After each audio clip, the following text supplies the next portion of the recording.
Hello, ഞാൻ ഓർത്ത് day in my ലൈഫിൻ്റെ ഒരു വീഡിയോ ചെയ്തേക്കാം. ആസ് എ ടെക്കി എങ്ങനെയാണ് എൻ്റെ ഒരു ഡേ എന്ന് ജസ്റ്റ് ഒന്ന് ഷെയർ ചെയ്യാൻ ഓർത്തു. 9:30 മുന്നേ പഞ്ചിങ് ടൈമിന് എത്തണമെന്ന ഇൻറ്റൻഷനായിട്ട് ഞാൻ എന്തായാലും പോകാനുള്ള പരിപാടിയൊക്കെ സ്റ്റാർട്ട് ചെയ്തിട്ടുണ്ട്. എല്ലാം നല്ല ഷഡ്ഡപട്ടയെന്നായിരുന്നു. ഞാൻ എന്തായാലും പോകാൻ റെഡി ആയിട്ടുണ്ട്. താഴെ കിച്ചണിൽ നിന്ന് ഫുഡ് എടുത്തുകൊണ്ട് അവിടുന്ന് നേരെ നടന്ന് ഓഫീസിലോട്ട് പോകണം. ഞാനിവിടെ വർക്ക് ചെയ്യുന്നത് ഞാൻ പറയേണ്ടത് തന്നെ ഇത് കാണുമ്പോൾ നിങ്ങൾക്കിപ്പോൾ മനസ്സിലാവുന്നുണ്ടായിരിക്കുമല്ലോ. ഇവിടെ നിന്ന് ബഗ്ഗി ഇലക്ട്രിക് ബസ്സൊക്കെ ഉണ്ട്, പക്ഷേ മോസ്റ്റ് ഓഫ് ടൈംസ് ഞാൻ നടക്കാറാണ് പതിവ്. അങ്ങനെ നടന്ന് ഞാൻ ഓഫീസിലെത്തിയിട്ടുണ്ട്. എന്തായാലും കറക്റ്റ് 9:30 ആവുന്നതേ ഉള്ളൂ. പഞ്ചിങ് ടൈം എന്തായാലും ഷാർപ്പായി 9:30 ആവുന്നതിന് മുന്നേ എത്താൻ പറ്റി. അങ്ങനെ ഓഫീസിൽ വന്നു.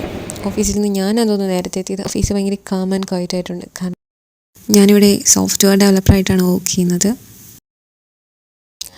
ഇവിടെ നീ ജനൽ തുറക്കുമ്പോൾ കാണുന്ന വ്യൂ എന്തായാലും നല്ല ഭംഗിയാണ്. വ്യൂ അങ്ങനെ ആസ്വദിച്ച് നിൽക്കാൻ ടൈം കിട്ടാറില്ല, കാരണം എപ്പോഴും പണിയായിരിക്കുമല്ലോ. ഇവിടെ നിന്ന് നോക്കിയാൽ അവിടെ കാണുന്നത് ടെക്നോ പാർക്കിൻ്റെ ഫേസ് 3 ബിൽഡിങ്സാണ്. പിന്നെ അവിടെ VSSC ഒക്കെ അവിടെ ഉണ്ട്. എൻ്റെ ഫോണിൻ്റെ ക്യാമറ ക്വാളിറ്റി വെച്ചിട്ട് എനിക്ക് ഇത്രയൊക്കെ ഷൂട്ട് ചെയ്യാൻ പറ്റുള്ളൂ. ഇതെൻ്റെ കൊളീഗ്സാണ്. ഇവർ കാര്യമായിട്ട് കിട്ടി എന്തോ ഒരു പണിയും പിടിച്ചുകൊണ്ടിരിക്കുകയാണ്. പണിയല്ല, ബഗ്. എന്തോ ബഗ് വന്നിട്ടുണ്ട് ഇറങ്ങാറായ ടൈമിൽ. അപ്പോൾ പിന്നെ ബഗ് ഫിക്സ് ചെയ്യേണ്ടി ഇറങ്ങാൻ പറ്റത്തില്ല. അപ്പോൾ ബഗ് നോക്കിയിരിക്കുകയാണ് അവർ. എൻ്റെ പണിയിൽ നിന്ന് നേരത്തെ കഴിഞ്ഞുകൊണ്ട് ഞാൻ സൈൻ ഔട്ട് ചെയ്തു. ഇപ്പോൾ ടൈം ഒരു 6:15 കഴിഞ്ഞിട്ടുണ്ട്. മിക്കവരും സൈൻ ഔട്ടായി പോയി.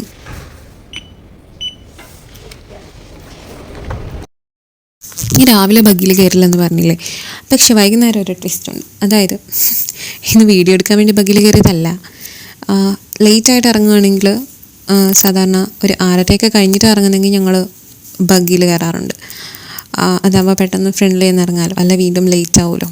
കാരണം അവിടെ വന്നു കഴിഞ്ഞ് വീണ്ടും ഞാൻ നടന്ന് ഹോസ്റ്റലിലോട്ട് പോകണം. അപ്പം ഇരുട്ടത്ത് ഒറ്റയ്ക്ക് പോകാൻ ഉള്ള ധൈര്യം കൂടുതലും കൊണ്ട് ബഗ്ഗിയിൽ വൈകുന്നേരം കയറാറുണ്ട്. എന്നാൽ പിന്നെ ഇനി അടുത്ത വീഡിയോയിൽ കാണാം. അതുവരെ ബൈ ബൈ.